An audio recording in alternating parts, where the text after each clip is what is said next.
I found my old notebook in the trash. Not misplaced, not forgotten, thrown away. Lauren didn't even hesitate when I asked her about it. She just shrugged and said, "It was falling apart, Hannah. It looked like junk." Junk. What she didn't know, what none of them knew, was that every page in that worn-out notebook held the exact ideas she had been proudly presenting as her own. The same strategies that built her successful business. And in that moment, standing over a trash bin with my life's work buried under coffee grounds and paper towels, I realized something. She hadn't just thrown away my notebook. She had thrown away the truth. If this story touches something in you, I'd love to hear from you. Like this video, subscribe if you believe in standing up for yourself, and tell me, have you ever been underestimated by your own family? And where are you watching from right now? And what time is it there? I read every single comment. My name is Hannah Collins, and at 68 years old, I never imagined I would feel like a guest in my own family. The house we lived in sat in a quiet neighborhood just outside San Diego. Clean sidewalks, trimmed lawns, neighbors who waved politely but never stayed long enough to ask real questions. From the outside, everything looked perfect. A successful son, a thriving daughter-in-law, a beautiful home with large windows, and a kitchen that always smelled faintly of fresh coffee and ambition. But inside, it was different. Inside, I was invisible. After my husband Robert passed away 3 years ago, everything shifted. The silence in my old home became unbearable. Every corner carried a memory. Every room echoed with absence. So, when my son Michael suggested I move in with him and his wife Lauren, I told myself it was a new beginning. I didn't realize it would feel like an ending. At first, Lauren was polite. Not warm, not welcoming, but polite enough to make it seem like things might work. She smiled when she needed to ask me if I needed anything, and kept her tone carefully neutral, as if she were speaking to a distant relative rather than the woman who had raised her husband. That politeness didn't last. It faded slowly, almost so gradually, that I couldn't pinpoint the exact moment it disappeared. One day, she stopped asking if I needed anything. The next, she started rearranging things in the house without telling me small things at first, like moving my favorite mug to a different cabinet. Then bigger things like turning the spare room where I kept my belongings into her creative workspace. "I just need somewhere to focus," she had said, not even looking at me as she stacked my boxes in the hallway. I remember standing there holding a folded sweater, unsure where I was supposed to put it now. Michael didn't say anything. That became a pattern. Michael was always busy.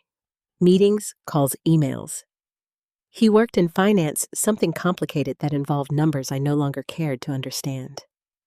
He left early, came home late, and when he was there, his attention was divided between his phone and Lauren. If I tried to speak, he would nod absent-mindedly, as if acknowledging background noise rather than a conversation. "Hannah, you know how it is," he once said when I gently mentioned feeling out of place. "Lauren's business is taking off. It's a big deal right now." Lauren's business. That was the center of everything. Lauren ran an online fashion startup, stylish, modern, and incredibly successful for something that had only existed for a couple of years. She specialized in what she called authentic storytelling through clothing, building a brand that connected emotionally with her customers. People loved it. They praised her vision, her originality, her ability to understand what women wanted. She had interviews, features in online magazines, even a small but growing presence on television segments. Every time I saw her speaking about her ideas, her unique strategies, something inside me tightened. Not jealousy, something else, something I couldn't quite name at first. "Don't you think it's amazing?" Michael asked one evening, his eyes bright, as he showed me an article about Lauren on his phone. "She built all of this from scratch. From scratch." I forced a smile. "Yes, it's impressive." Lauren, who had been sitting across the table, barely looked up from her laptop. "It's just understanding the market," she said casually, "and not being stuck in outdated thinking." Outdated? The word hung in the air longer than it should have. I knew it was meant for me. It wasn't the first time. There were little comments scattered like crumbs throughout our conversations. You wouldn't get it, Hannah. Things work differently now. That's not really how modern branding works. No offense, but that sounds a bit old-fashioned. Each one small enough to dismiss on its own. But together, they built something heavy. Something that settled deep in my chest. I stopped offering opinions after a while. It was easier that way, quieter, safer. Instead, I listened. I watched, and the more I watched, the more something felt familiar. Lauren would sit at the kitchen counter sketching ideas in her sleek notebook or typing rapidly on her laptop. She talked about customer loyalty systems, emotional engagement strategies, the importance of building trust through storytelling. I had heard those words before. Not from her, from somewhere else. Sometimes I would pause in the doorway, pretending to look for something just to listen a little longer. You have to make them feel like they're part of something bigger, Lauren said one afternoon during a call. It's not just about selling a product. It's about giving them a story they believe in. A story they believe in? My fingers tightened around the edge of the counter. I knew that phrase. I didn't say anything. Not then. Because at that point, it was just a feeling, a whisper of recognition. And I wasn't ready to give it a voice. So I went back to my room. The small one at the end of the hallway that used to be a guest room before I became the guest, and sat quietly on the edge of my bed. That was where I kept the few things that still felt like mine. A framed photo of Robert, a small jewelry box, and a worn old notebook tucked carefully inside the bottom drawer of my nightstand. I hadn't opened it in a long time. Not because I didn't want to, but because I knew exactly what was inside. Memories, work, ideas, a life I had built with my own hands. A life that no one in this house seemed to remember or care about. That night, I took the notebook out and placed it gently on my lap. The cover was soft from years of use, the edges slightly frayed. It wasn't pretty. It wasn't modern. It didn't look like something that belonged in a house filled with sleek designs and minimalist aesthetics. But it was mine. I ran my fingers over the surface, feeling the faint indentations left by my own handwriting, pressing through the pages. For a moment, I hesitated. Then I opened it, and as my eyes moved across the familiar lines, something inside me shifted. Because suddenly, those words Lauren had been using, those original ideas everyone admired, they weren't just similar. They were the same. They were. The first time Lauren laughed at me, it wasn't loud. It wasn't cruel in the obvious way people imagine cruelty to be. There was no shouting, no harsh words thrown across the room. Just a quiet, almost amused exhale, like I had said something mildly entertaining. And somehow, that hurt more. It happened on a Tuesday afternoon. I remember because the sunlight was coming in through the kitchen window at just the right angle, casting long shadows across the marble countertop. Lauren was sitting there with her laptop open, a half-finished smoothie beside her. Scrolling through something quickly, her fingers tapping in that impatient rhythm she always had when she was focused. Michael had left for work hours earlier.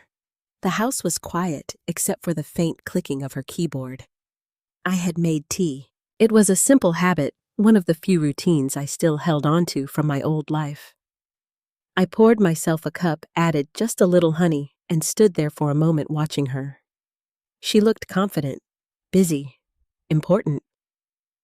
For a second, I hesitated. I had told myself not to interfere anymore, not to offer advice that wasn't wanted. not to step into spaces where I clearly didn't belong. But then I saw something on her screen.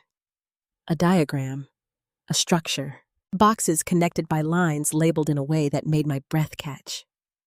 Customer journey, emotional touchpoints, retention loop.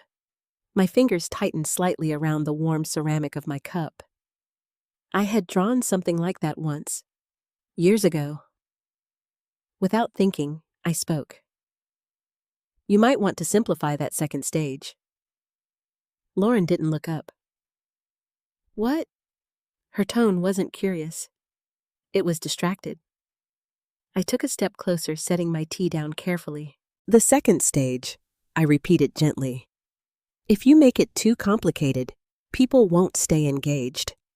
They'll lose interest before they reach the part where you build trust. Now she looked up, not with interest, with confusion, and then slowly with something else. Amusement. Build trust, she echoed, leaning back slightly in her chair. Hannah, this is a digital funnel. It's not whatever you're thinking of. I felt a small flicker of embarrassment, but I pushed through it. I know, I said quietly. But people are still people. The process isn't that different. If you overwhelm them early, She laughed, overwhelm them early, She laughed, soft, brief, dismissive. I think I'm okay, she said, turning back to her screen. But thanks. Thanks. The word sounded polite. It didn't feel polite. I stood there for a second longer than I should have. Waiting. Ford, soft, brief, dismissive. I think I'm okay, she said, turning back to her screen. But thanks. Thanks. The word sounded polite. It didn't feel polite. I stood there for a second longer than I should have. Waiting. For something. An acknowledgement, maybe. A question. Even a small sign that she had considered what I said. But it never came. Instead, she started typing again faster now, as if my interruption had only delayed her. I picked up my tea, walked back to my room, and told myself it didn't matter. But it did, because that wasn't the last time. It became a pattern just like everything else in that house. Little moments where I would speak carefully, respectfully, and Lauren would respond with that same tone, that same quiet superiority. One evening, Michael was home early, which was rare enough to feel almost special. We were all sitting in the living room, Lauren explaining a new campaign she was preparing. It's about emotional connection, she said, gesturing with her hands as she spoke. You don't sell the product, you sell the story behind it. That's what people buy into. Michael nodded immediately. That's brilliant. I watched her for a moment. Then I said gently, that's very true. People want to feel like they're part of something meaningful. When I had my boutique, I used to Lauren cut me off. Retail back then is completely different from now, she said, not even turning her head. The market has evolved. The room went quiet. Not loud, not dramatic, just quiet. Michael shifted slightly in his seat, his eyes flicking toward me for a brief second before returning to Lauren. No one said anything else. I felt something inside me shrink. Not break, just shrink.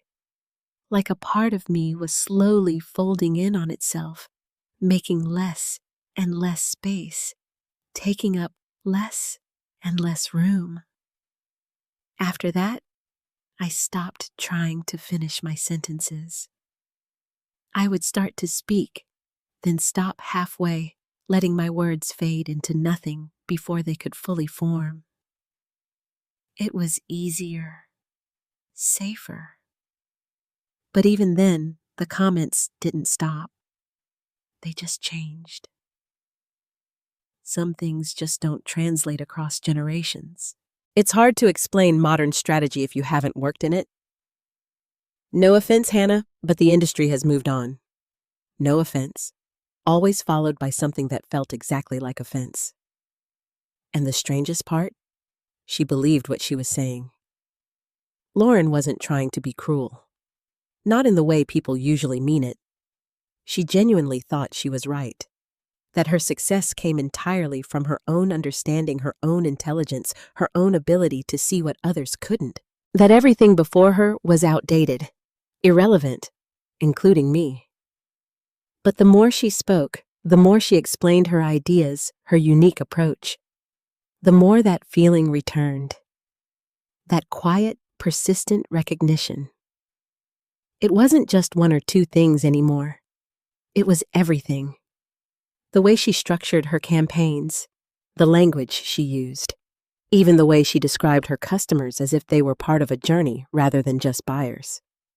I had written those exact thoughts once, word for word. I started paying closer attention. Not openly, not obviously, but quietly, carefully. I listened when she was on calls. I noticed the phrases she repeated, the concepts she emphasized. I watched the way she built her presentations, the way she explained her strategy to Michael, to friends, to anyone who would listen. And every time it was the same. Familiar. Too familiar. One night, I sat in my room with my notebook open on my lap. I turned page after page, reading the words I had written years ago. People don't buy products, they buy belonging. Trust is built in stages, not in a single moment. Never overwhelm your customer at the beginning. Guide them. Slowly. I closed my eyes. Then I heard Lauren's voice in my head, saying those same words, in her own tone, with her own confidence, as if they had always been hers. A chill ran through me, because at that point, it was no longer a coincidence. It was a pattern. And patterns don't happen by accident. I looked down at the notebook again, my fingers tracing the edge of the page. There was something I hadn't considered before, something I had been avoiding, because the moment I allowed myself to think it, everything would change. I took a slow breath and asked myself the question I had been pushing away for weeks. Had Lauren seen this? Had she read my notebook before any of this started? The thought settled heavily in my chest. And for the first time since I moved into that house, I wasn't just hurt. I was suspicious.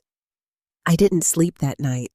The question kept circling in my mind over and over again, refusing to settle. Had Lauren read my notebook? It sounded almost ridiculous when I tried to say it out loud in my head. Like something paranoid, petty. The kind of suspicion that grows from hurt rather than truth. But the more I thought about it, the less it felt like imagination, and the more it felt like memory. I sat at the edge of my bed, the notebook resting in my hands, its worn cover familiar against my palms. It had been years since I had really looked at it. Truly looked, not just flipped through it absent-mindedly. Now every page felt heavier, more alive. I opened it again, slower this time. The first few pages were filled with handwriting I barely recognized anymore, neater than I remembered, more precise. Notes from a version of me that had been confident, decisive, certain of her place in the world. Back then, I didn't hesitate before writing something down. I didn't question whether my ideas mattered. I knew they did, because I had built something from them. My boutique wasn't big. It wasn't the kind of business that made headlines or attracted investors, but it was mine, and for a long time, it was successful in a quiet, steady way. I understood my customers, not just what they wanted to buy, but why they wanted to buy it. I flipped to a page filled with diagrams, arrows, connecting boxes, each one labeled with phrases I had created for myself.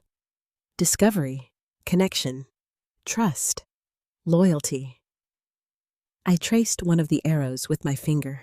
I remembered the day I drew this. I had been sitting behind the counter, the store empty for once, sunlight spilling across the racks of clothing. I had been thinking about why certain customers kept coming back while others disappeared after one visit. It wasn't about the price. It wasn't even about the product. It was about how they felt. That was the moment everything changed for me. I started building relationships instead of just transactions. I learned my customers' names, remembered their stories, followed up with them in small, thoughtful ways. And slowly, my business grew. Not fast, but deeply. I turned another page. There were notes about storytelling, how to connect a product to a personal experience, how to make someone feel like they weren't just buying a dress, but becoming part of something meaningful. Sell identity, not fabric. I stared at that line for a long time. I had written it in darker ink, pressed harder than the rest, as if I knew even then that it mattered. Lauren had said something almost identical last week. Word for word. A quiet unease settled deeper into my chest. I kept going. Page after page, marketing ideas, customer retention strategies, even small details like how to structure a first interaction so it felt effortless instead of overwhelming. Don't give them everything at once. Let them discover you gradually. I closed my eyes. I could hear her voice again, confident, certain, explaining that exact concept to someone on the phone, as if she had invented it. I let out a slow breath and leaned back slightly, the notebook still open in my hands. For a moment, I tried to convince myself there was another explanation. Maybe these ideas weren't as unique as I thought. Maybe other people had come to the same conclusions. Maybe it was just coincidence. But deep down, I knew better. Because it wasn't just the ideas, it was the way they were structured, the order, the language. Even the examples she used sometimes felt like echoes of things I had lived. And that was when the memory finally surfaced, clear, sharp, unavoidable. It was about a year after I moved in. Lauren had been reorganizing the house, not asking, not suggesting, just doing. She had gone through closets, drawers, storage boxes, turning everything into what she called a more efficient system. At the time, I had tried to be understanding. It's her house, too, I had told myself. She just wants things to feel right. But there had been one day in particular. I remembered coming back from a short walk, the air still cool against my skin, and finding the hallway lined with boxes. My boxes. Things I had carefully placed in the spare room. My room at the time were now stacked outside, waiting to be sorted, moved, or discarded. Lauren had been inside, kneeling on the floor, going through them. "Oh, good," she said when she saw me. "I was going to ask you about some of this stuff." I had smiled politely, even though something inside me tightened. Of course. She picked up a few items, asking quick questions. "Keep or donate important, or not really?" I answered as best as I could, trying to keep up with her pace. And then, the notebook. She had picked it up. I remembered it now, the way she held it, turning it slightly in her hands, her brow furrowed in mild curiosity. "What's this?" she asked. "Oh," I said, stepping a little closer. "That's just something I used to write in." She flipped it open. Not just a glance. Not just a quick look. She actually read. I saw her eyes move across the page, her expression shifting ever so slightly. Not enough to draw attention, but enough that I noticed. "It's old," I added quickly, suddenly feeling the need to explain. "Just notes from when I had my shop." She didn't respond right away, just kept looking. Then, after a few seconds, she closed it. "It's kind of messy," she said lightly, placing it on top of a pile. "You should probably organize this stuff better." I remember laughing, a little embarrassed. Yes, maybe I should. And that was it. Or at least that's what I thought at the time. Now sitting here with the notebook in my hands, that moment felt completely different. Because she hadn't just looked. She had read. Really read. I opened my eyes and stared down at the pages again. My heart was beating faster now. Not from fear, not exactly, but from something else. A realization that had been building slowly, quietly, and was now impossible to ignore. Lauren hadn't come up with all of this on her own. She had seen it. She had taken it. And then she had made it hers. I closed the notebook gently, my fingers lingering on the cover. For a long time, I just sat there in silence, letting it settle, letting the truth take shape. And with that truth came something new. Not just hurt, not just disappointment, but clarity. Because if what I was thinking was right, then everything I had been feeling these past months, the dismissive comments, the quiet superiority, the way she looked at me like I had nothing to offer. It wasn't just disrespect. It was something deeper, something far more intentional. I placed the notebook back into the drawer carefully this time, not hiding it, protecting it. And as I closed the drawer, one thought settled firmly in my mind. I needed to know for sure. The next morning, I didn't make tea. That might sound like a small thing, but for me, it wasn't. It was the first time in years that I broke a routine without even thinking about it. My mind was somewhere else, focused, alert, unwilling to drift back into the quiet comfort I had been hiding in. I needed answers, not guesses, not feelings, proof. Lauren was already in the kitchen when I stepped out. She was dressed sharply, as always. Neutral tones, clean lines. Everything about her appearance carefully curated to reflect the image she sold to the world. Her phone was propped up against a stand, a video paused mid-frame. A woman smiling, wearing one of Lauren's designs. "Good morning," I said. She glanced at me briefly. "Morning." Nothing more. I watched her for a second, then walked past her to the cabinet. I poured myself a glass of water instead of tea. My movement slower than usual, not because I was unsure, but because I was thinking. Watching. Waiting. Lauren tapped her screen and the video resumed. She began speaking along with it, rehearsing. Our brand isn't just about clothing, it's about connection.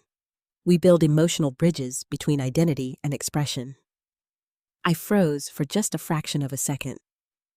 Emotional bridges. I didn't turn around. I didn't react. But inside, something sharpened. That phrase wasn't just similar. It was exact. I had written it in my notebook. Not once, several times, always underlined, always emphasized. I forced myself to keep moving, taking a slow sip of water, then setting the glass down. Casual, unbothered, invisible. That was the role I had been given in this house, and for now, I decided to use it. "I didn't know you had a presentation today," I said lightly. Lauren didn't look at me. "It's just a rehearsal. Big meeting next week." "With investors?" I nodded slowly, as if I didn't care much about the details. But inside, something clicked. Investors meant pressure. Pressure meant preparation. And preparation meant documentation. "I'd love to see it sometime," I said, keeping my tone soft. "Your work." This time, she did look at me. Not warmly, but not dismissively either. Just briefly assessing. "It's pretty technical," she said. "I don't think you'd find it very interesting." There it was again. That quiet assumption. I smiled anyway. "You might be surprised." She didn't respond, just turned back to her screen. Conversation over. But that was fine, because I didn't need her to show me anything. I just needed an opportunity, and it came sooner than I expected. That afternoon, Lauren left the house in a hurry. I heard her on the phone, her voice slightly tense. "I'll be there in 20. No, just send me the updated numbers. I'll review them in the car. She grabbed her bag, her keys, and was out the door within minutes. Michael wasn't home. The house was quiet, completely quiet. I stood in the hallway for a moment listening, waiting. Then I walked into the living room. Lauren's laptop was still on the coffee table. Open. Unlocked. My heart started to beat a little faster. Not from guilt, from something closer to anticipation. I told myself I wasn't doing anything wrong. I wasn't looking for secrets. I was looking for the truth. I moved slowly, sitting down on the edge of the couch, as if any sudden movement might break the moment. The screen displayed a presentation. Clean, professional, polished in the way only someone confident in their work could manage. I hesitated for a second, then I leaned closer. Slide 1, brand overview, nothing unusual. Slide 2, mission statement, to create a space where women feel seen, understood, and empowered through storytelling-driven fashion. My chest tightened slightly. Storytelling-driven fashion. I clicked to the next slide. Customer engagement strategy. A diagram appeared. Boxes, lines, labels. My breath caught. It was my diagram. Not similar. Not inspired by. Mine. The same structure. The same flow. Even the same order. Discovery, connection, trust, loyalty. I felt a cold wave move through me. Slow, steady, unmistakable. I clicked again. More slides, more words, more phrases that felt like echoes of my own thoughts. Guide the customer, don't overwhelm them. Create belonging before conversion. Sell identity, not product. I pressed my lips together, my fingers hovering over the trackpad. This wasn't coincidence. This wasn't overlap. This was replication. Carefully done, quietly hidden, but undeniable. I leaned back slightly, staring at the screen. For a moment, I felt something close to disbelief.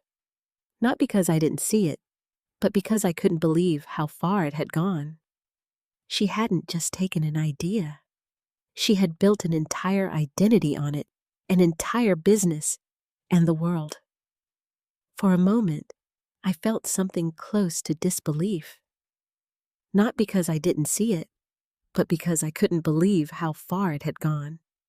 She hadn't just taken an idea. She had built an entire identity on it, an entire business, and the world. The world believed it was hers.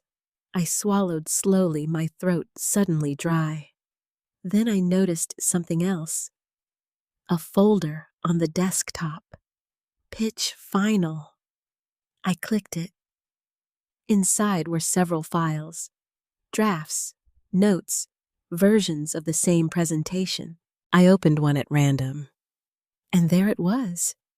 A sentence I hadn't seen yet but recognized immediately. Because I remembered writing it late one night years ago, after closing my shop and sitting alone in the dim light of my office. Trust is not built through perfection, but through consistency over time. I stared at the words. My words, typed in a clean, modern font, presented as if they had just been created. A sharp ache spread through my chest. Not loud, not explosive, just deep. Because this wasn't just about business anymore. It wasn't even about credit. It was about being erased. My experiences, my struggles, the years I had spent learning, failing, trying again, reduced to nothing. While someone else stood in the spotlight, praised for the very things I had once poured myself into. I closed the file slowly. Then the folder, then the laptop. The room felt different now, heavier. Like the air itself had changed. I sat there for a long moment, my hands resting quietly in my lap. letting it all settle. Every detail, every confirmation, every piece of proof I hadn't even realized I was looking for. And when I finally stood up, something inside me had shifted, not broken, not shattered, but clarified. Because now I knew. Not suspected, not wondered, knew. Lauren hadn't just seen my notebook. She had used it, built on it, and then dismissed it as junk. I let out a slow breath, and for the first time since I moved into that house, I didn't feel small. I didn't feel invisible. I felt awake, because the truth had a way of doing that. It didn't just hurt, it sharpened you. And as I walked back to my room, one thought followed me steady and unshakable. Now that I knew the truth, what was I going to do with it? Once you see something clearly, you can't unsee it. That was the problem. Before I could doubt myself, I could tell myself I was being sensitive, that I was reading too much into things, that the similarities between my notebook and Lauren's business were nothing more than coincidence. But now I had seen her files, her slides, her words, my words. There was no going back to uncertainty, only forward into something I wasn't entirely sure I was ready for. That evening, I sat across from Lauren at the dinner table, watching her more carefully than I ever had before. Not as a mother-in-law, not as a quiet presence in the background, but as someone observing a stranger. Michael was talking about his day, something about a client numbers projections. His voice blended into the background, steady and predictable. Lauren nodded occasionally, but her attention was elsewhere. Her phone sat beside her plate, lighting up every few minutes with notifications. Work. Always work. She reached for her glass of water. Her movements calm, controlled, confident in something that wasn't entirely hers. I studied her face, trying to find something, a hint, a crack, any sign that she knew what she had done. But there was nothing. No guilt, no hesitation, just certainty. And that somehow made it worse. "Big meeting next week, right?" Michael asked, smiling at her. Lauren's expression softened instantly. "Yes," she said. "This one could change everything." I felt my fingers tighten slightly around my fork. Change everything. The words echoed in my mind. For her. Not for me. Not for the person whose ideas had built the foundation she was standing on. "Richard Hayes is going to be there," she continued. "If this goes well, we could scale much faster than we planned." Michael let out a low whistle. "That's huge." "It is," she said, her eyes lighting up in a way I had never seen directed toward me. "He doesn't invest unless he sees something truly original. The word landed heavily between us. I lowered my gaze to my plate, pushing my food around without really seeing it. Original. I wondered what Richard Hayes would think if he knew. The thought came quietly, almost gently. But once it was there, it refused to leave. Would he still be impressed? Would he still see her as visionary? Or would he see something else entirely? I forced the thought away for now. It wasn't time. Not yet. Because, before anything else, I needed certainty. Not just in what I had seen, but in what she had done. After dinner, Lauren went back to her workspace, the room that used to be mine. I could hear her typing, pacing occasionally, her voice low, as she rehearsed parts of her presentation. Michael retreated to the living room, turning on the television, already half absorbed in whatever was playing. And I went to my room, closed the door, and took out the notebook again. This time, I wasn't reading for memory. I was reading for evidence. I moved slowly, deliberately, flipping through each page with purpose. I started marking certain lines with small, sticky notes, phrases, concepts, structures that I had seen mirrored in Lauren's work. Emotional bridge between product and identity. Customer journey is not linear, it's layered. Loyalty is built through consistency, not intensity.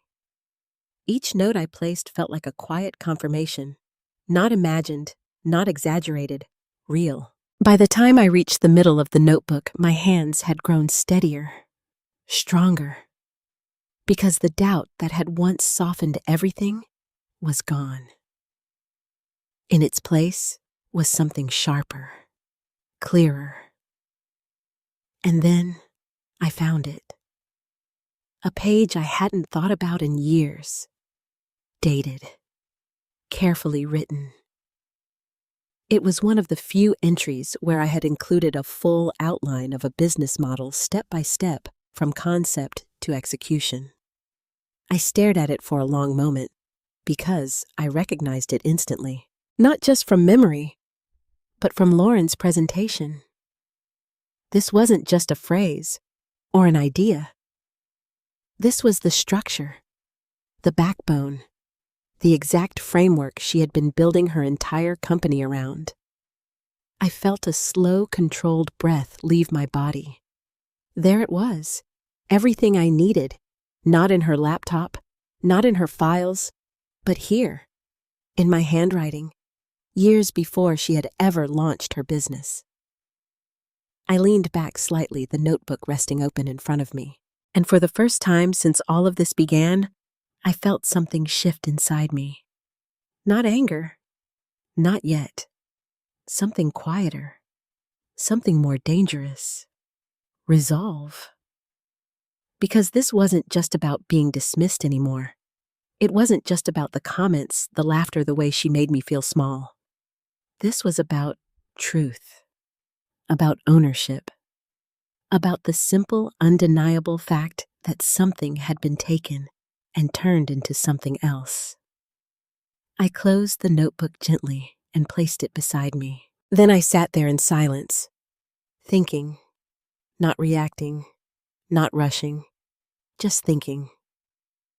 What did I want? That was the question. Did I want an apology? Recognition, justice, or something else entirely? The answer didn't come immediately, but another thought did. Clear, precise, unavoidable. Lauren believed she was safe. She believed that whatever she had taken was buried in the past, forgotten, irrelevant. She believed I was too quiet, too insignificant to ever challenge her. And maybe until now, she had been right. I stood up slowly, walking over to the mirror on the wall. For a moment, I barely recognized the woman looking back at me. Not because she was different, but because I hadn't really looked at her in a long time. Lines where there hadn't been lines before. Gray where there hadn't been gray. But also, strength. A quiet kind. The kind that doesn't need to prove itself until it has to. I met my own gaze, held it, and asked myself one final question. What happens when the truth is no longer hidden? A faint sound from the hallway pulled me back. Lauren's voice, confident, rehearsing again.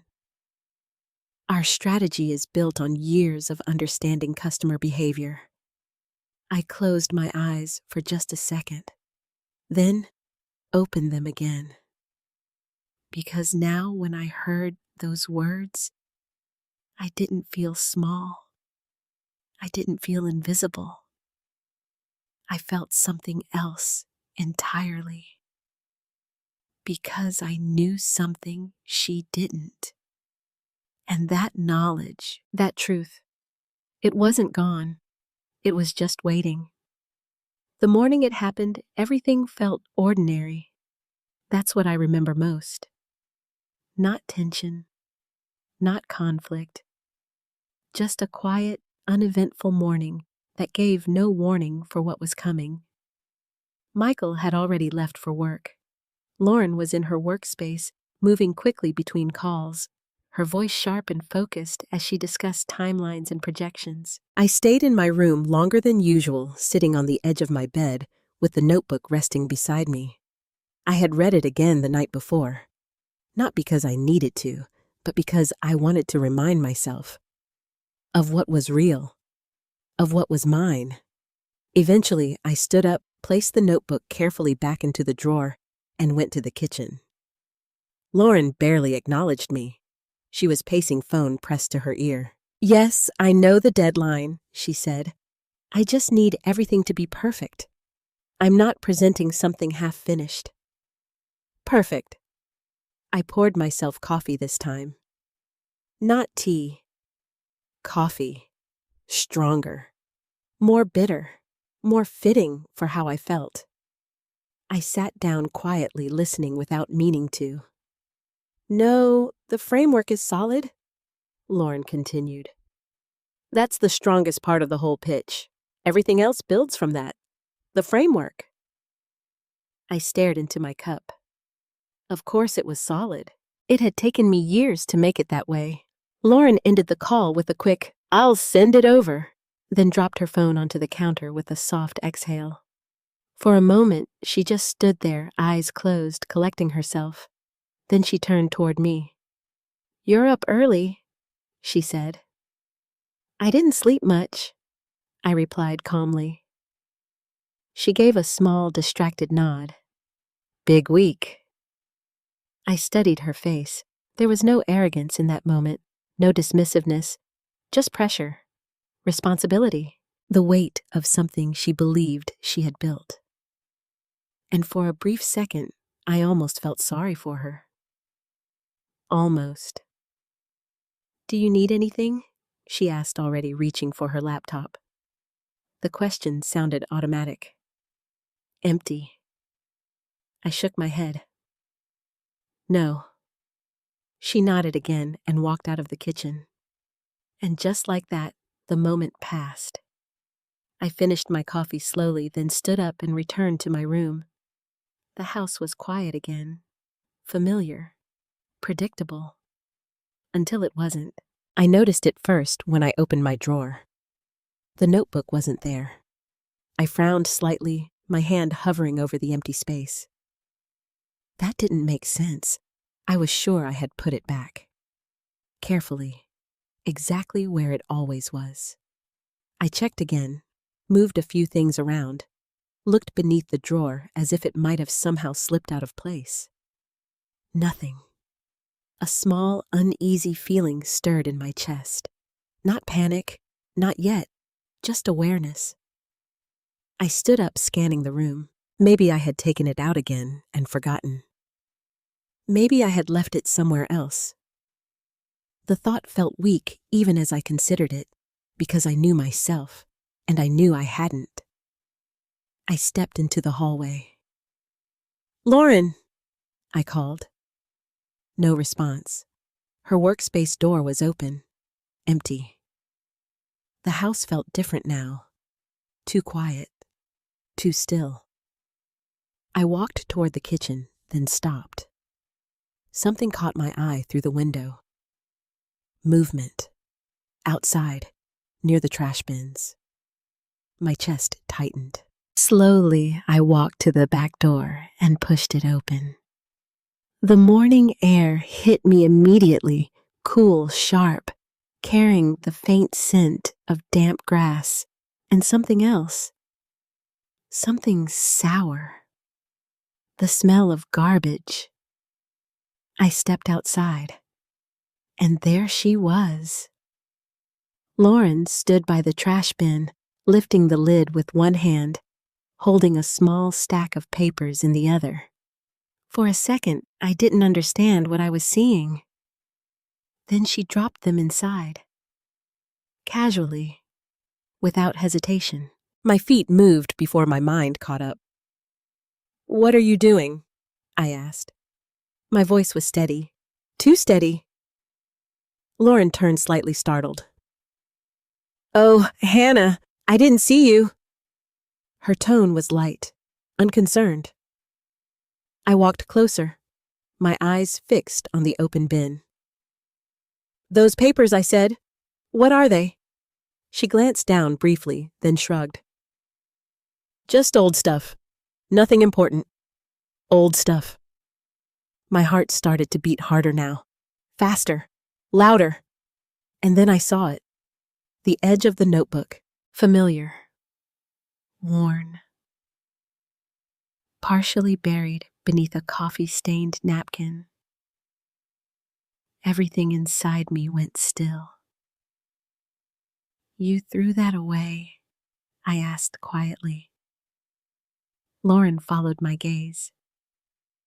"Oh," she said, that thing. She closed the lid with a soft thud. "It was falling apart," she added. "Honestly, it looked like junk." Junk. The word hit harder this time. Not because of how she said it, but because of what I knew. I stepped past her and lifted the lid again. The smell was stronger now, but I didn't care. I reached inside my fingers, brushing against cold, damp surfaces until they found it. The notebook. My notebook. I pulled it out carefully, holding it in both hands. There were stains on the cover now, marks that hadn't been there before. I stared at it for a moment, my vision slightly blurred. Then I looked up at her. "Why would you throw this away?" Lauren crossed her arms, lightly shifting her weight. "Hannah, it's just an old notebook," she said. "You don't use it anymore. That doesn't mean it's worthless." "I didn't say it was worthless," she replied quickly. "I said it looked like junk. There's a difference." I held her gaze. "No," I said softly. "There isn't." For a brief moment, something flickered across her face. Annoyance. Impatience. "You're overreacting," she said. "I was just cleaning up. The house is full of things we don't need." The word felt misplaced. "This isn't we," I said. "This is mine." She let out a small breath, clearly frustrated now. "Fine," she said. "Then keep it." "I don't see why it matters so much. Because you built your life on it." The words rose to the surface, sharp. Ready. But I didn't say them. Not yet. Instead, I looked down at the notebook again, at the stains, at the damage, at the way something so carefully preserved had been treated like it meant nothing. And in that moment, the hurt came. Not loud, not explosive, but deep. Because this wasn't just about the notebook. It was about everything it represented. Everything she had taken. Everything she had dismissed. Everything she had chosen not to see. I closed my eyes, briefly steadying myself. Then I turned and walked back toward the house. Lauren didn't follow. Didn't call after me. Didn't apologize. I could feel her watching me, but I didn't turn around. Not this time. Because something had changed. Before I had doubts. Before I had questions. Before I had been unsure. But now there was no confusion, no uncertainty, no hesitation. She had taken from me. She had built on it. And then before I had questions, before I had been unsure. But now there was no confusion, no uncertainty, no hesitation. She had taken from me. She had built on it. And then she had thrown it away, as if it had never mattered at all. I stepped back inside, closing the door behind me. The house felt the same, looked the same. But it wasn't. Because now, everything was clear. And as I stood there, holding that damaged notebook in my hands, one thought settled firmly, unmistakably into place. I wasn't going to stay silent anymore. I didn't confront her. That was the part that surprised me the most. If this had happened years ago, If someone had taken something, I built something I believed in, and treated it like it meant nothing, I would have reacted immediately. I would have demanded answers, demanded acknowledgement, demanded justice. But I didn't do that. Not this time. Because something in me understood instinctively that reacting now would give me nothing. Lauren wasn't ready to admit anything, and more importantly, she didn't think she had to. That realization changed everything. So instead of raising my voice, I lowered it. Instead of stepping forward, I stepped back. And instead of speaking the truth, I decided to let her reveal it, quietly, on her own. That night, I cleaned the notebook, carefully, gently wiping away the stains, drying the pages as best as I could, smoothing out the edges where they had bent. It wasn't perfect anymore. There were marks that wouldn't come out reminders of where it had been, but it was still intact, still mine. I placed it back into the drawer, not hidden this time, but positioned with intention, because now it wasn't just a memory, it was evidence. The next morning, I woke up earlier than usual, not out of habit, out of purpose. I dressed slowly, choosing something simple but deliberate, a soft gray sweater, dark slacks. Nothing dramatic, nothing that would draw attention, but something that made me feel composed, in control. When I stepped into the kitchen, Lauren was already there again, her energy sharper than usual. She was moving quickly, checking her phone, typing something into her laptop, then stopping to reread it. Stress. Pressure. It showed now, just beneath the surface. "Morning," she said, barely glancing up. "Good morning," I replied. I poured myself coffee and sat down watching her without being obvious about it. She looked tired, not physically, but mentally, like she was carrying something heavy, the weight of expectation, the kind that comes right before everything either succeeds or falls apart. "How's the preparation going?" I asked calmly. She paused for a second, then shrugged. "Good," she said. "I just need to refine a few things." "Your framework is already strong," I said, keeping my tone neutral. She nodded immediately. "Exactly. That's what I keep telling people. That's the foundation. Everything else is just detail." Foundation. I let the word settle. "Yes," I said quietly. "The foundation matters most." She didn't notice the way I said it, didn't hear the meaning underneath. She just kept moving, already focused on the next thing, and that was fine, because I wasn't speaking for her. I was speaking for myself. Over the next few days, I became invisible again. But this time, it was by choice. I moved through the house quietly, observing, listening, taking in everything without interrupting. Lauren's calls, her rehearsals, her conversations with Michael. Every detail mattered now, every phrase, every explanation. Because the more she spoke, the more she revealed. Not intentionally, but inevitably. "She doesn't just sell clothes," I heard Michael say one evening, pride clear in his voice. "She's created something completely new." Lauren smiled at that, not modestly, not uncertainly, but with full confidence. "I just saw something others didn't," she replied. I stood in the hallway just out of sight, and for a brief moment, I felt that old ache again. The one that whispered, "She doesn't even realize." But this time, the feeling didn't stay. Because now I had something stronger than hurt. I had clarity. And clarity doesn't beg to be heard. It waits, patiently, for the right moment.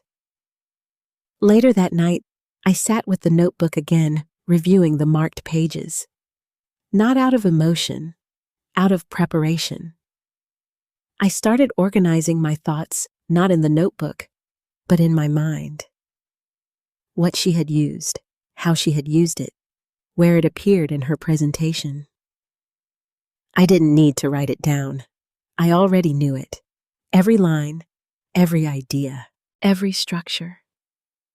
Because it had once been part of me, and that was something she could never take away.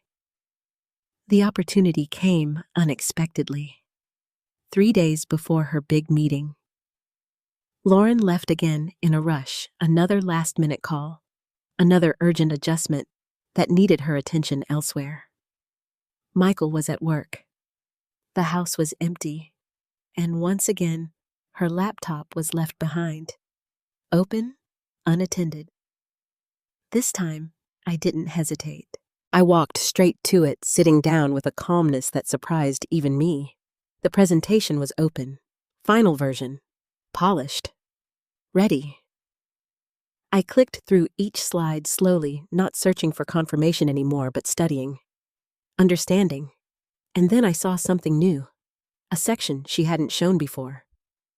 Origin of concept. My breath slowed. I clicked it.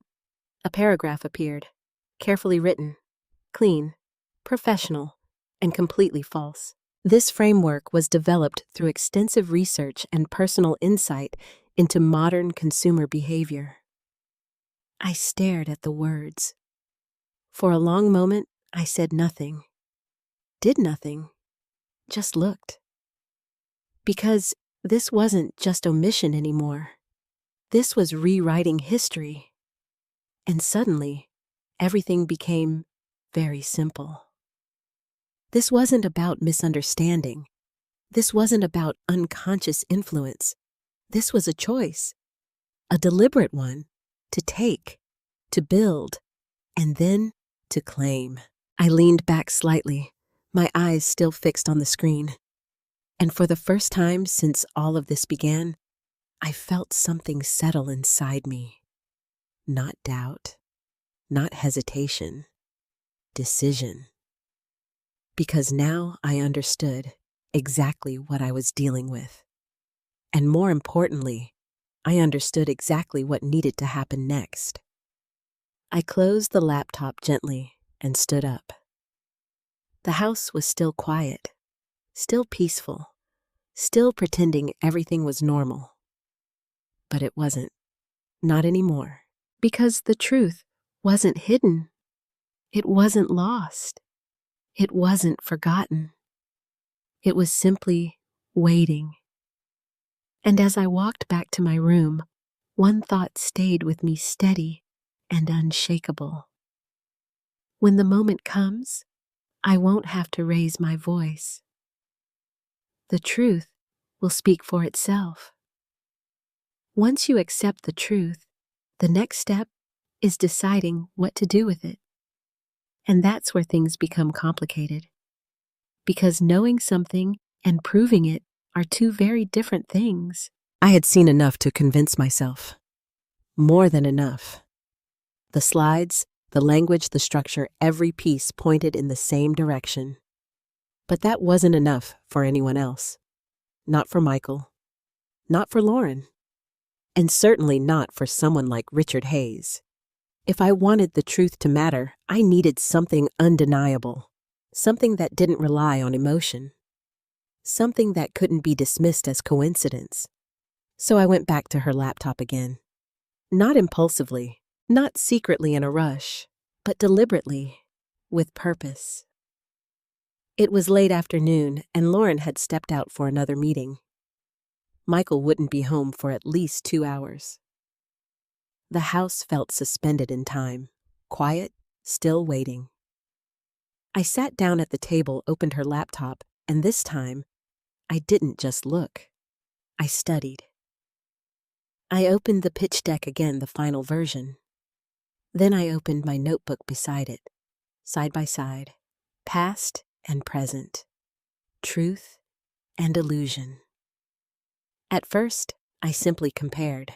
A phrase here, a sentence there, matching them quietly, mentally confirming what I already knew. But then I realized something. I wasn't looking deeply enough.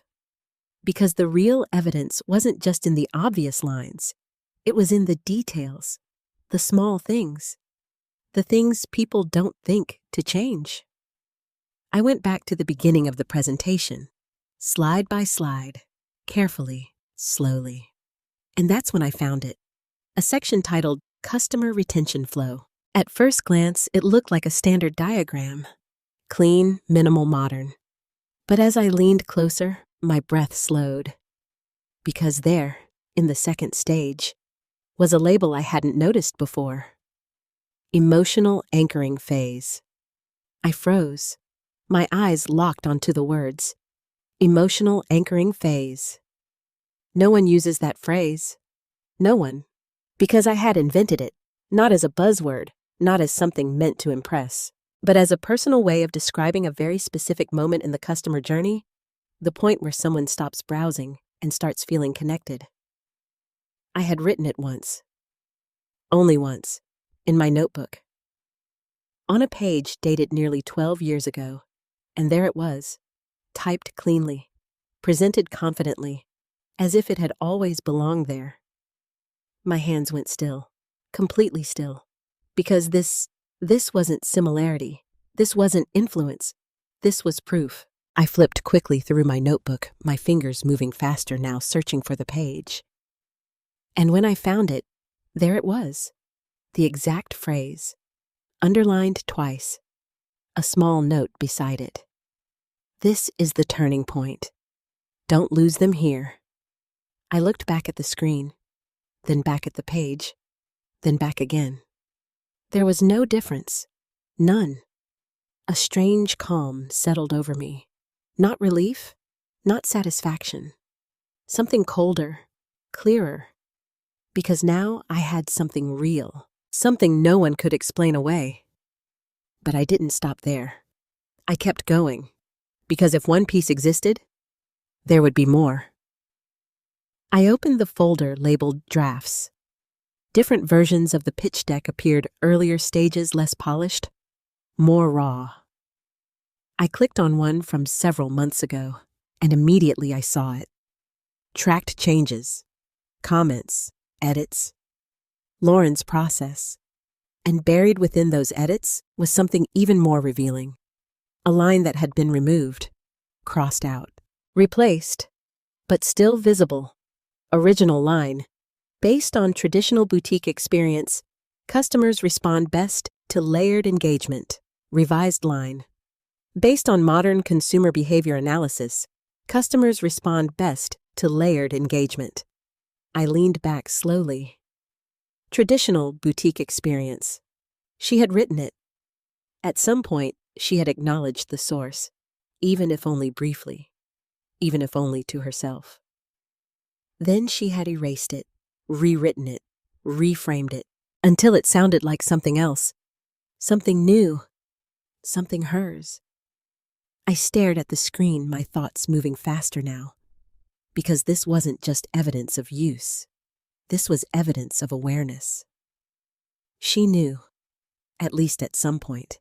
She knew, and she had chosen to remove it. I clicked through more drafts, more edits, more changes. Each one telling a small part of the same story. Ideas taken, language adjusted, origins erased.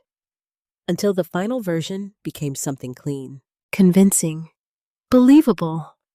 A lie carefully constructed to look like truth.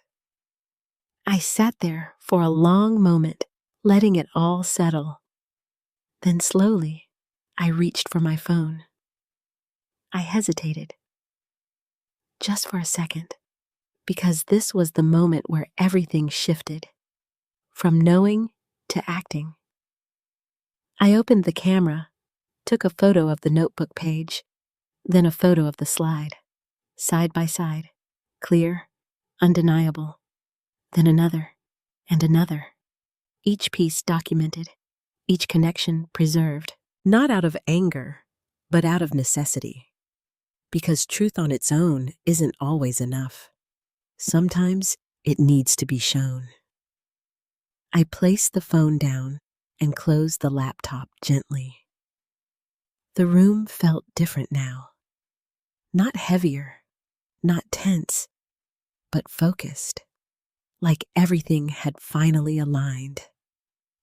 I gathered my notebook, holding it in my hands for a moment, feeling its weight, its history, its truth. Then I sat back down and looked around the house, the same house where I had felt invisible, dismissed, irrelevant. And for the first time since I arrived, I felt something else entirely. Not just seen, not just heard, but prepared. Because now I wasn't guessing. I wasn't reacting. I wasn't questioning. I knew exactly what had happened, and I knew exactly how to prove it. The only question left was when. When was the right moment?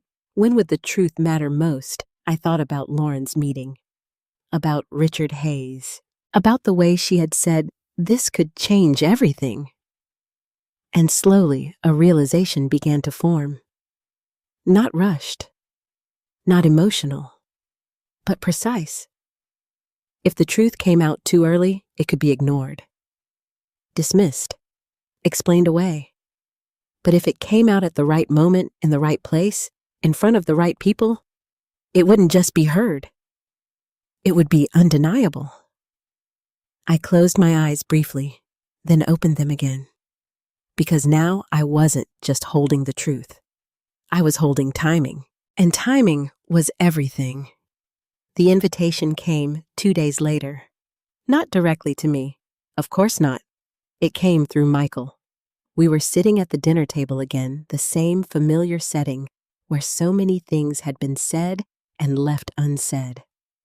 Lauren was unusually quiet that evening, her focus entirely on her phone, scrolling, rereading, adjusting something that clearly mattered to her. Michael looked up from his plate almost as if he had just remembered something important. "Oh," he said casually, turning toward me. "Lauren's big meeting is on Friday." I nodded. "I remember. She asked if you wanted to come." For a moment, I thought I had misheard him. "I'm sorry I asked." Michael shrugged. "She said it might be nice, for you to get out a bit. It's at a private office downtown. Nothing too formal." I slowly turned my gaze toward Lauren. She didn't look up immediately. When she finally did, her expression was neutral, carefully controlled. "It's just a small meeting," she said. "Richard Hayes and a couple of associates. I didn't think you'd be interested, but—" Michael thought it might be good. Good. The word felt vague, uncertain. But I understood what this really was.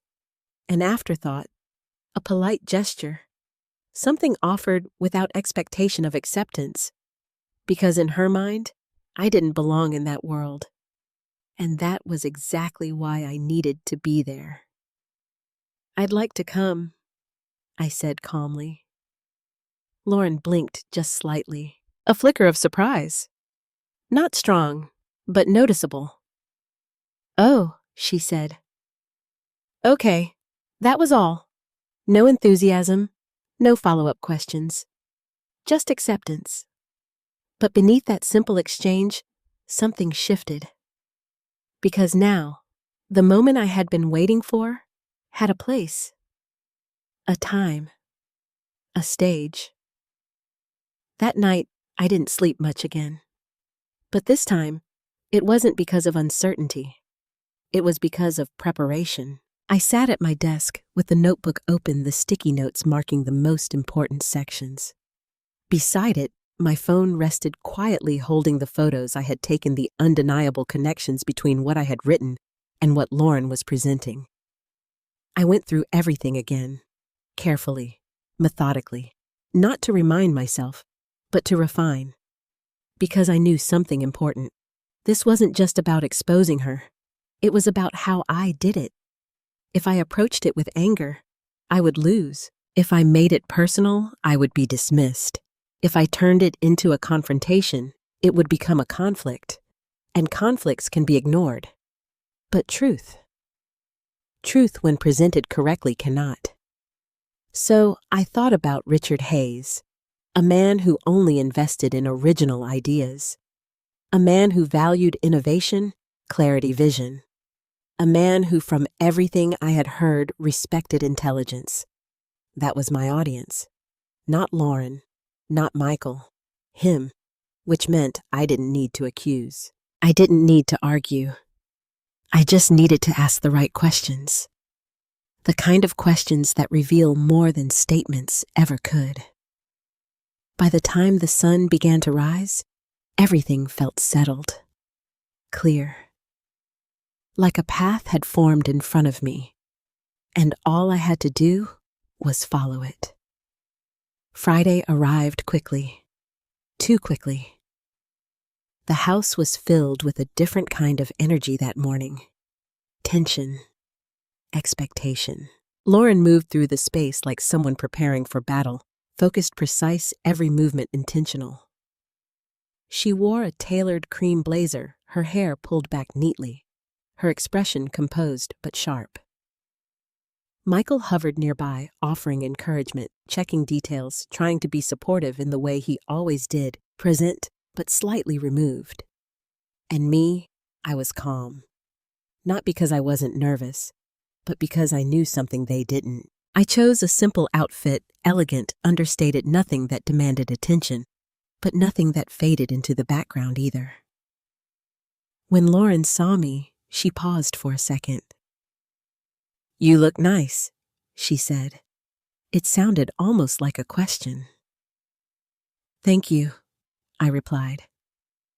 She nodded, then turned away quickly, as if the moment had lasted longer than she intended. We drove downtown together. The car ride was quiet. Michael talked occasionally, filling the silence with small comments, but Lauren barely responded. She was rehearsing in her mind. I could see it in the way her lips moved slightly, in the way her fingers tapped against her leg in a steady rhythm. And I watched. Not her, but everything around us, because I wanted to remember this moment, the calm before everything changed. The building we arrived at was exactly what I expected. Glass, steel, clean lines, and quiet authority. The kind of place where decisions are made quickly and lives are changed without warning. We entered the lobby, Lauren leading the way with confidence, her posture straight, her steps measured. At the reception desk, she gave her name. "Lauren Collins. I have a meeting with Richard Hayes." The receptionist smiled politely. "Of course. They're expecting you." Of course they were. We were escorted upstairs to a conference room, large, bright, with a long table and floor-to-ceiling windows overlooking the city. Richard Hayes was already there. He stood as we entered, tall, composed, observant, the kind of man who didn't need to speak loudly to be heard. "Lauren," he said, extending his hand. "Good to finally meet you in person." Lauren smiled, confident again. "Thank you for having me." Introductions followed. Michael, then me. "This is my mother, Hannah," Michael said. Richard nodded, his gaze steady. "Nice to meet you." "You too," I replied. For a brief moment, his eyes lingered, just slightly longer than expected. As if he were. "This is my mother, Hannah," Michael said. Richard nodded, his gaze steady. "Nice to meet you." "You too," I replied. For a brief moment, his eyes lingered just slightly longer than expected, as if he were noticing something. Then the moment passed. We sat down. Lauren opened her laptop. The presentation appeared on the screen. And just like that, it began. She spoke clearly, confidently, every word polished, every transition smooth. I listened carefully, my attention sharp-focused not on how she said things, but on what she said.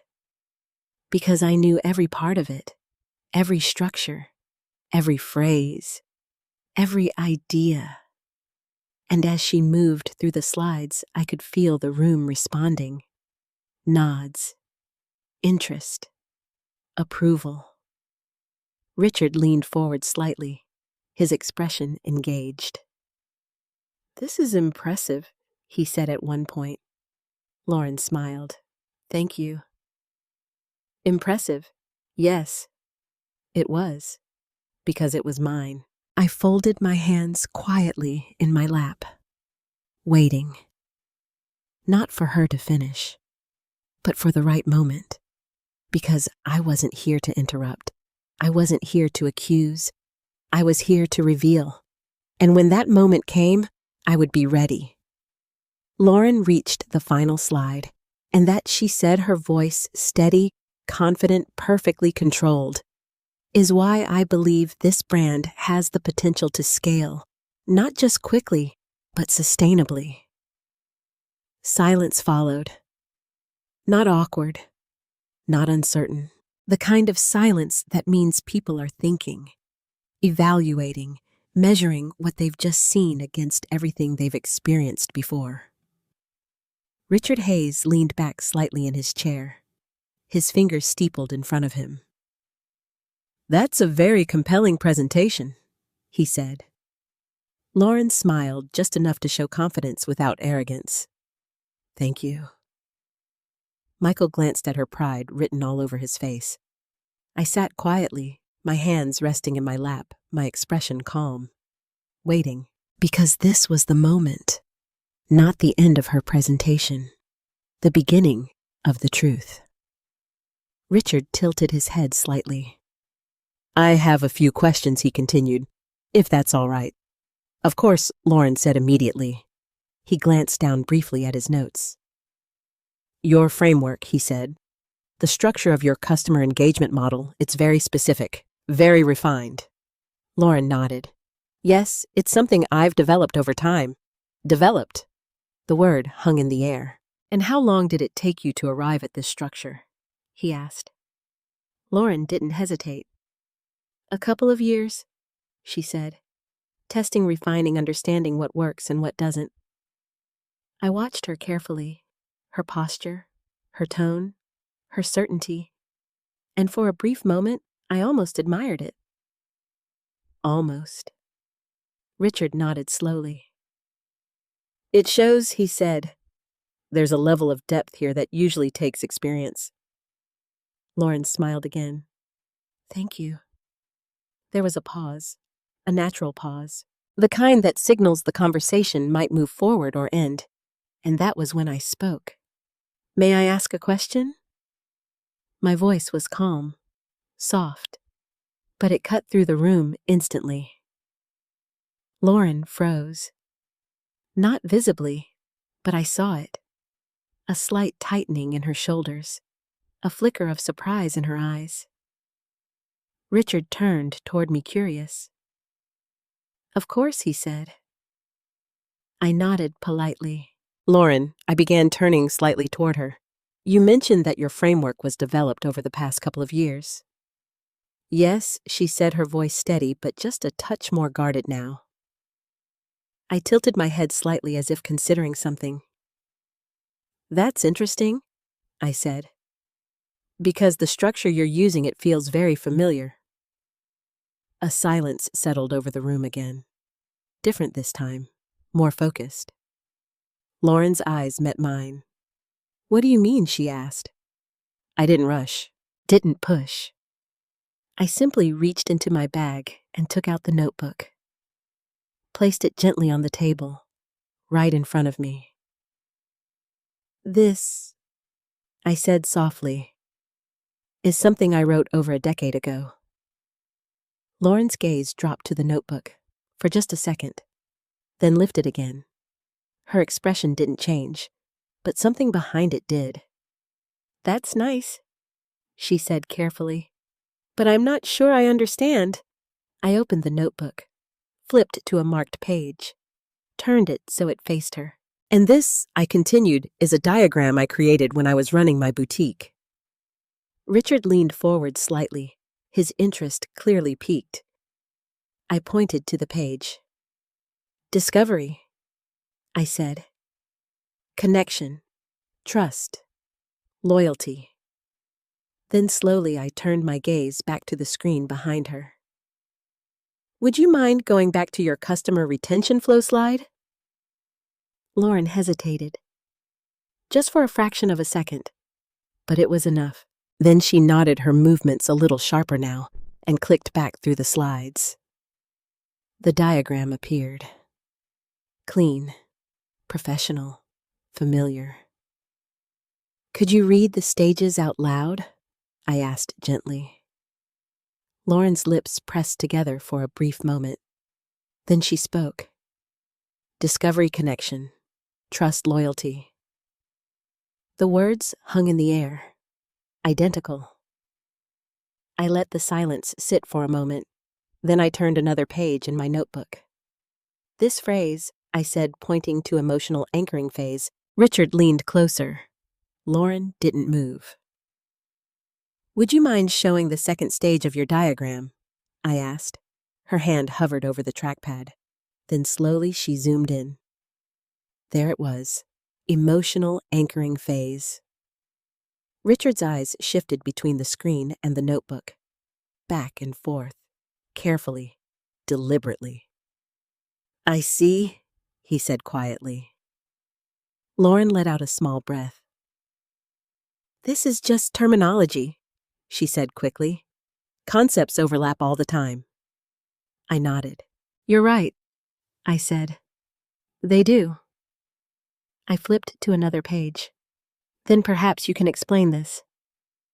I read aloud, trust is not built through perfection, but through consistency over time. Then I looked at her. Would you mind opening your earlier draft, the one labeled version 3? Her face changed this time, not dramatically, but enough. A flicker of something unmistakable. Fear. I don't think that's necessary, she said. Richard's voice cut in calm but firm. I would actually be interested in seeing that. Lauren's hesitation stretched just a moment too long. Then slowly she opened the folder. Clicked the file. Scrolled. And there it was, the same sentence. My sentence. Her file, side by side. The room went completely silent. Not a sound, not a movement. Just the quiet, undeniable weight of what was now visible to everyone. Lauren's hands were still on the laptop, but she wasn't typing, wasn't moving. Michael looked between us, confusion spreading across his face. Hannah, what is this? He asked. I didn't look at him. I looked at Lauren. Because this wasn't about explaining. This was about truth. And truth had already spoken. Richard leaned back in his chair, his expression unreadable now. Lauren, he said slowly, would you like to explain this? The question was simple, direct, impossible to avoid. Lauren swallowed. Her confidence, so solid just moments ago, was gone, replaced by something fragile, unsteady. She started, then stopped. Her eyes flicked toward me, then away. I may have seen some of these ideas before, she said carefully. Seen them where? Richard asked. Another pause, longer this time, heavier, and then, in her notes, Lauren said quietly. The words barely audible, but they landed, hard. Michael's face went pale. What? He said. Lauren's voice trembled slightly now. When I was organizing the house, I came across her notebook. I read it. I didn't think. You didn't think, I repeated softly. She looked at me again, and this time there was no confidence, no superiority, just realization. I didn't think it mattered, she said. The room felt colder, sharper. Because that was the truth, wasn't it? Not just that she had taken something, but that she had believed it didn't matter. I closed the notebook gently, and for the first time since I had spoken, I leaned back. Because there was nothing left to say. The truth had done its job. No one spoke immediately. The silence in the room felt different now, heavier, sharper, like something invisible had shifted something that couldn't be undone. Lauren sat frozen, her hands still resting on the laptop but no longer moving. The confidence she had carried into the room had vanished, completely replaced by something fragile, something uncertain. Michael was the first to react. "What do you mean you saw her notebook?" he asked, his voice tight with confusion. Lauren swallowed. When she first moved in," she said slowly. "I was organizing the house. I found it in one of the boxes. I read through it. It just had good ideas. I didn't think—" "You didn't think," Michael repeated louder this time. The words echoed slightly in the quiet room. Lauren flinched. Richard Hayes didn't interrupt. He simply watched, observed, his expression calm, but his eyes calculating. "This isn't about whether the ideas are good," he said finally, his voice even. "It's about where they came from." Lauren's gaze dropped to the table. "I didn't copy it directly," she said, her voice quieter now. "I adapted it. I changed things. I built on it. I listened. Carefully. Because this was important. Not what she had done, but how she chose to describe it. Adapted. Changed. Built on. Words that softened the truth. Words that made it sound acceptable. But the reality was still there. Clear. Unavoidable. "You removed the origin," Richard said. "It wasn't a question." Lauren didn't respond. "You rewrote it." Words that made it sound acceptable. But the reality was still there. Clear. Unavoidable. "You removed the origin," Richard said. "It wasn't a question," Richard said. "It wasn't a question." Lauren didn't respond. "You rewrote it," he continued. "You presented it as your own." Still no answer. Michael leaned forward now, his face pale, his voice strained. "Lauren, is that true?" She hesitated, and in that hesitation, Lauren didn't respond. "You rewrote it," he continued. "You presented it as your own." Still no answer. Michael leaned forward now, his face pale, his voice strained. "Lauren, is that true?" She hesitated, and in that hesitation, everything was said. "Yes," she whispered. The word landed like a weight. Michael leaned back in his chair, running a hand over his face. "I don't understand," he said, shaking his head. "Why wouldn't you just say something? Why wouldn't you tell me?" Lauren looked up at him, her eyes glossy now. "Because it didn't seem important," she said. The same words again. Quiet, honest, devastating. "It didn't seem important," Michael repeated. I could see the moment it hit him. Not just what she had done, but what it meant. What she thought of me. What she thought of everything I had been. "You built your entire business on it," he said, his voice breaking slightly. "How is that not important?" Lauren didn't answer. Because there was no answer that could fix that.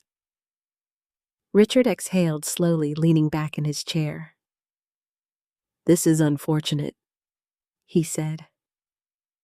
Unfortunate, such a small word for something so large. Lauren's head snapped up slightly.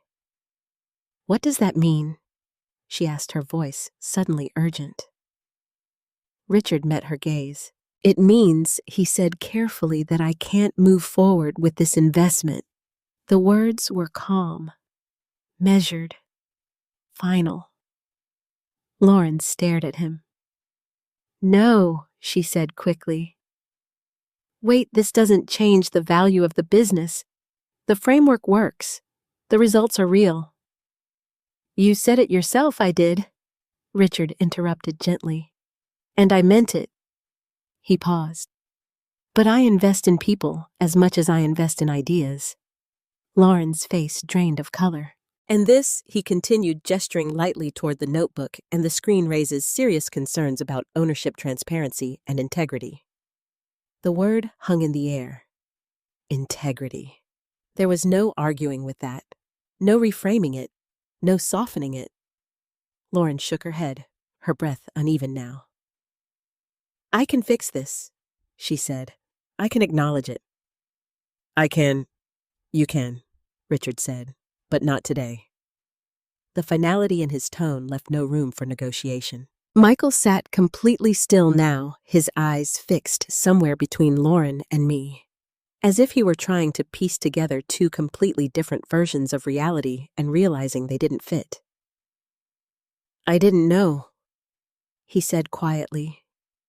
The words were directed at me, not Lauren. "I didn't know any of this." I looked at him, and for the first time since we entered the room, I saw something I hadn't seen in a long time. Not distraction, not distance, but awareness. Pain. "I know," I said softly. "Because I did." Michael had chosen silence before, but not out of cruelty, out of comfort. And comfort has a way of blinding you. Lauren let out a shaky breath. "So that's it?" she asked, looking at Richard.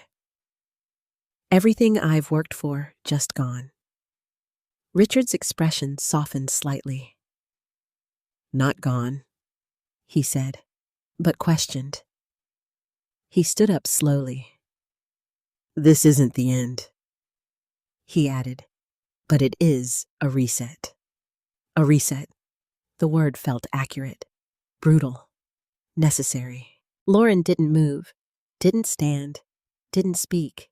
She just sat there staring at the table, her entire posture collapsed inward. Michael stood up beside her, unsure what to do, his hand hovering slightly as if he wanted to comfort her, but didn't know how. And I remained seated, because my role here was finished. The truth had been spoken. The outcome had followed. There was nothing more to add. As we gathered our things, the room felt different. Not tense, not chaotic, just quiet. The kind of quiet that comes after something irreversible. We walked out together, but not as a unit, not as a family. Lauren moved ahead of us, her steps unsteady now, her confidence completely gone. Michael followed a few steps behind, his expression distant, his thoughts clearly somewhere else. And I walked last, not because I had fallen behind, but because I chose to. Because for the first time since all of this began, I didn't feel the need to keep up. Outside, the air felt cooler, sharper, real. Lauren stopped near the car, her hand resting on the door, her shoulders tense. Michael approached her slowly. Why, he asked. Just one word, but it carried everything. Lauren didn't turn around immediately. When she did, her eyes were filled with something I hadn't seen before. Not arrogance, not confidence, but regret. "I didn't think it would matter," she said again. Michael let out a hollow laugh. "It mattered to her," he said quietly. Lauren's gaze shifted toward me. For a moment, our eyes met. And in that moment, she understood. Not just what she had lost, but what she had taken, and what it had cost. I held her gaze. Not with anger, not with triumph, but with something else entirely. Clarity. Because this was never about destroying her. It was about restoring something that had been taken. And now, that had happened. I opened the car door slowly and sat inside. As the silence settled once more, one truth remained steady and unshaken. The consequences had only just begun. The ride home was silent. Not the peaceful kind of silence. The kind that settles when too much has been said and nothing feels safe to say next. Lauren sat in the passenger seat, staring straight ahead, her hands clasped tightly in her lap. The confident woman who had walked into that building was gone. In her place was someone smaller, quieter, someone who had just watched everything she believed in collapse in a matter of minutes. Michael drove, but his attention wasn't fully on the road. I could see it in the way his jaw was set, in the way his grip on the steering wheel tightened and loosened again, over and over. And me, I sat in the back seat, watching, not with satisfaction, not with anger, but with something far more complicated. Because this moment wasn't just about what had happened in that room. It was about everything that had led to it. When we pulled into the driveway, Lauren was the first to get out of the car. She didn't wait for either of us. She didn't say a word. She just walked straight into the house and disappeared. Michael turned off the engine but didn't move. For a long moment, he just sat there. Then finally, he spoke. "Why didn't you tell me?" His voice was quiet, not accusing, not defensive, just lost. I opened the door slowly and stepped out of the car before answering. "I tried," I said gently. He looked at me, confusion flickering across his face. When he asked, I met his gaze. "Every time I spoke and you didn't hear me." The words weren't harsh, but they were honest. And honesty has a way of cutting deeper than anger ever could. Michael looked away. His shoulders dropped slightly, as if something inside him had just given way. I thought he started, then stopped. I waited. "I thought you were just having a hard time adjusting," he said finally. "After Dad passed. After moving in." I nodded slowly. I said, "That part was true. But that doesn't mean I stopped knowing who I was." He swallowed. And for the first time in years, he really looked at me, not as someone fragile, not as someone who needed to be managed or accommodated, but as someone real. "What was it?" he asked quietly. "Before all of this, before me, before everything?" The question hung between us. Simple, but heavy with everything he didn't know. Everything he had never asked. I walked past him and into the house, not avoiding the question, but choosing where to answer it. Because some truths deserve to be spoken in the right place. In my room, I sat down on the edge of the bed, the notebook resting beside me once again. Michael stood in the doorway for a moment before stepping inside, closing the door behind him. I picked up the notebook and held it in my hands. This, I said, was never meant to be important to anyone else. I looked down at it. It was just where I kept things. Ideas, lessons, mistakes. Michael sat down across from me, listening, really listening. "For a long time," I continued. "I owned a small boutique. Nothing big, nothing glamorous. But it was mine." I paused, letting the memories settle. I built it from nothing, I said. One customer at a time, learning as I went, failing more than I succeeded at first. Michael didn't interrupt, didn't look at his phone, didn't glance away. So I kept going. "I didn't have investors," I said. "I didn't have a team. I didn't have anyone telling me what worked and what didn't. I had to figure it out on my own." I opened the notebook and flipped through the pages slowly. Every idea in here came from experience. From trying something, watching it fail, adjusting it, trying again. I looked up at him. "That's what Lauren saw." Michael's face tightened slightly. "She saw the finished thoughts," I said. "Not the years behind them." He let out a quiet breath. I didn't know, he said again. I know, I replied.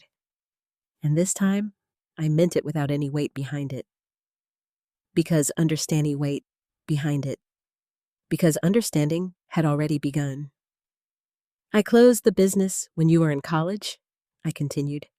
Your father's health was getting worse. We needed stability, so I chose what mattered most. Ending had already begun. I closed the business when you were in college, I continued. Your father's health was getting worse. We needed stability, so I chose what mattered most. Michael's eyes dropped. I never knew that, he said. I smiled faintly. You didn't need to, I said. That was my choice. There was no bitterness in it. Just truth. I didn't lose who I was when I closed that shop, I added. I just stopped talking about it. Michael looked at the notebook again, then back at me. And Lauren, just truth. I didn't lose who I was when I closed that shop, I added. I just stopped talking about it. Michael looked at the notebook again, then back at me. And Lauren, he asked. I paused, not because I didn't know the answer, but because I chose my words carefully. Lauren saw a value, I said, but she didn't see the person behind it. Michael nodded slowly, as if something was finally starting to make sense. And you? He asked. What do you want now? What? That question lingered, because it mattered, more than anything that had happened so far. I looked down at the notebook again, then closed it gently. I wanted to be respected, I said. Not revenge, not validation, just that. I wanted to be seen as someone who still had something to offer. Michael's expression shifted. Regret, clear, deep.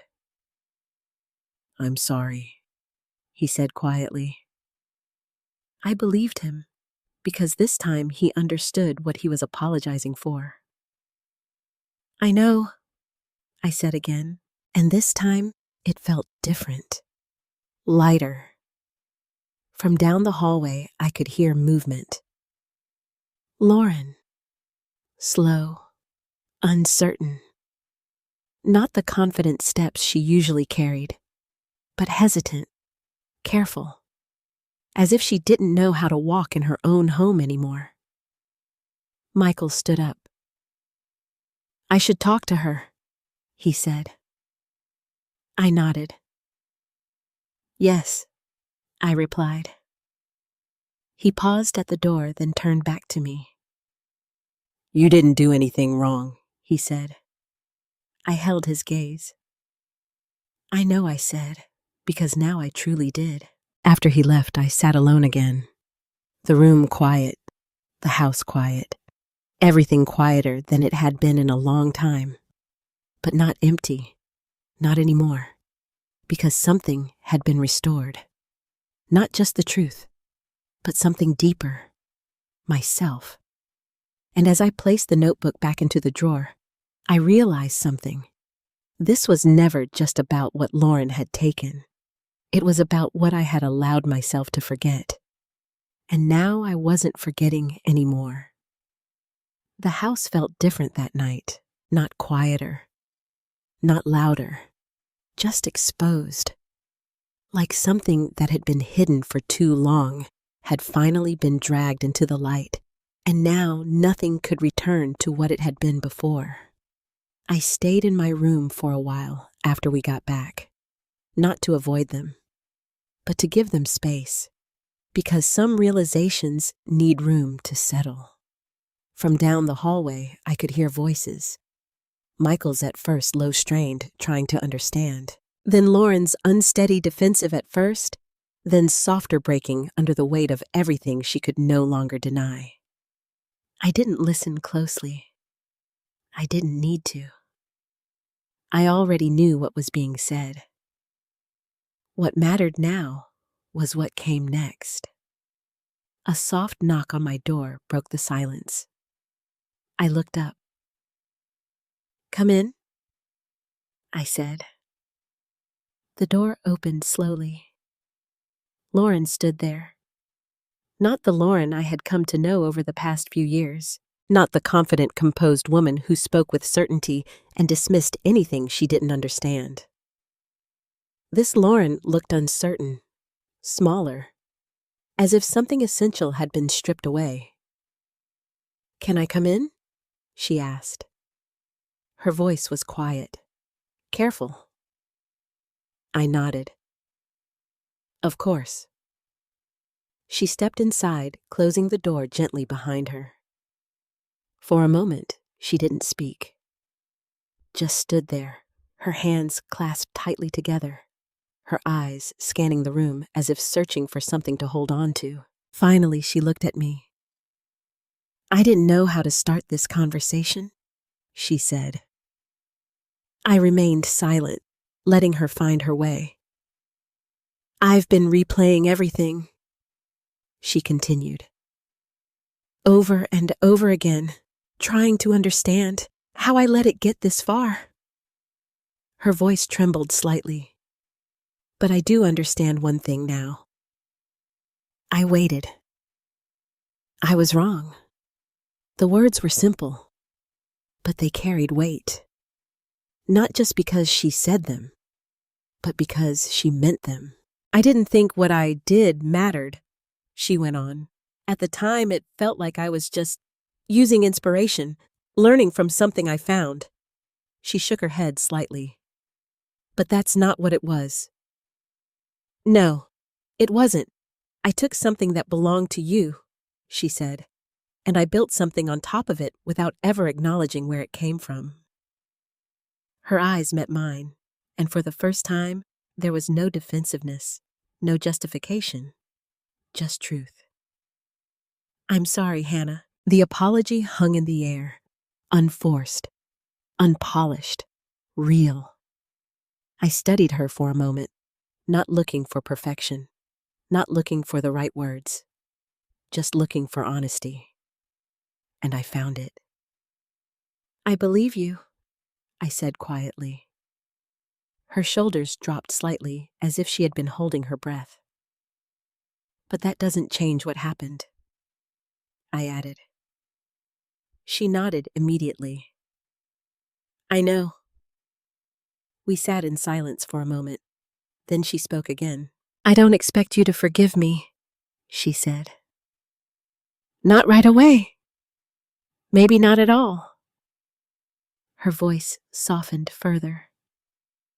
"But I needed you to know that I see it now. All of it." I leaned back slightly, my hands resting in my lap. "And what do you see?" I asked. She didn't hesitate this time. "I see that I treated you like you didn't matter," she said. "Like your experience, your knowledge, your life had nothing to offer." Her eyes filled slightly, but she didn't look away. "And I see that I built something on top of that and convinced myself it was mine." The room felt still, steady, because this wasn't a conversation filled with emotion. It was filled with clarity. "I don't know what happens next," she admitted. "The business, the investment, everything is uncertain now." She let out a slow breath. "But I do know one thing. I waited. If I rebuild this, it won't be based on a lie." That mattered, more than anything else she had said. I stood up slowly and walked to the window looking out into the quiet street. For a long moment, neither of us spoke. Because now the decision wasn't hers. It was mine. Do I forgive? Do I walk away? Do I stay in a house where I had been overlooked, dismissed, underestimated, and now suddenly seen? Or do I choose something else entirely? I turned back to her, and for the first time in this entire situation, I allowed myself to feel everything. The hurt, the disrespect, the quiet moments where I had been made to feel small, but also the truth, the acknowledgement, the possibility of something different. I won't pretend this didn't hurt, I said. She nodded. I know. And I won't pretend that an apology fixes everything. I understand. I studied her face, the sincerity, the regret, the willingness to face what she had done. And then I made my choice. I forgive you, I said. Her breath caught, not in relief, in surprise. But forgiveness, I continued, doesn't mean everything goes back to the way it was. She shook her head quickly. I wouldn't expect that. Good, I said gently, because that part mattered most. There need to be boundaries, I added. Respect, honesty, not just in words, but in actions. Yes, she said immediately. And if you rebuild your business, I said, holding her gaze, you do it the right way. She nodded again, more firmly this time. I will. There was a quiet strength in her voice now. Not the kind that comes from confidence, but the kind that comes from understanding, and that was different. Better. Michael appeared in the doorway, then hesitating slightly as he looked between us. Is everything okay? He asked. Lauren glanced at me, then back at him. It will be, she said softly. Michael stepped inside slowly, his eyes lingering on me. Mom, he said, his voice quieter than I had ever heard it. I'm sorry too, I smiled faintly. I know, I said, and this time, there was no weight behind it, because something had shifted, not perfectly, not completely, but enough to move forward, not backward. As Lauren turned to leave the room, she paused at the door. Thank you, she said, not just for the forgiveness, but for everything she now understood. After they left, I sat down again, the room settling back into silence. But it wasn't the same silence as before. It wasn't empty. It wasn't heavy. It was open. Because now the future wasn't something I had to endure. It was something I could choose. And that made all the difference. The house didn't return to normal. But it found something better, something honest. In the days that followed, everything slowed down. Not because life stopped, but because we all needed time to adjust to a truth that had reshaped everything we thought we understood about each other. Lauren stayed quiet at first, not withdrawn in the way she used to be when she dismissed things, but reflective. Careful. Every word she spoke now felt measured, intentional, as if she were rebuilding not just her business, but herself. Michael changed too, not dramatically, but deeply. He started noticing things, small things, the way I spoke, the way I moved, the moments where I paused before saying something as if I had learned to expect not to be heard.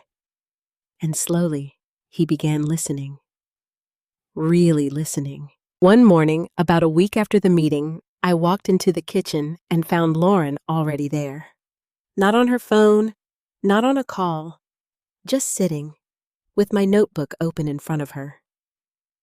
She looked up when she heard me. I hope that's okay, she said quickly. I asked myself if I should wait, but I didn't want to hide anymore. I studied her for a moment, then nodded. It's fine. She let out a small breath of relief. I've been going through it again, she said gently, turning a page, but this time differently. How so? I asked. She hesitated, then answered honestly. I'm not looking at what I can take from it anymore, she said. I'm trying to understand how it was built. That mattered, more than she probably realized. She gestured to one of the pages. This part, she said, about customer trust being built over time. I thought I understood it before, but I didn't. Not really. I stepped closer, glancing down at the familiar handwriting. You understood the result, I said, not the process. She nodded. Yes. There was no defensiveness in her voice now, only humility, and that was new. I want to rebuild the business, she said carefully. But I don't want to do it the way I did before. I looked at her. And how do you want to do it? She met my gaze. Honestly, the word was simple, but it carried everything. I want to acknowledge where the ideas came from, she continued. I want to rebuild the framework, not copy it. Learn it, understand it, and build something that's actually mine. I let her words settle. Then I asked the question that mattered most. And why? She didn't hesitate this time. Because now I know the difference, she said. That was the moment I knew she had truly changed. Not because she apologized, not because she lost the investment, but because she understood. And understanding is what transforms people. Michael walked in a moment later, coffee in hand, pausing slightly when he saw us standing together. Am I interrupting? He asked. No, Lauren said softly. He looked between us, then smiled faintly. A different kind of smile, not distracted, not automatic, present.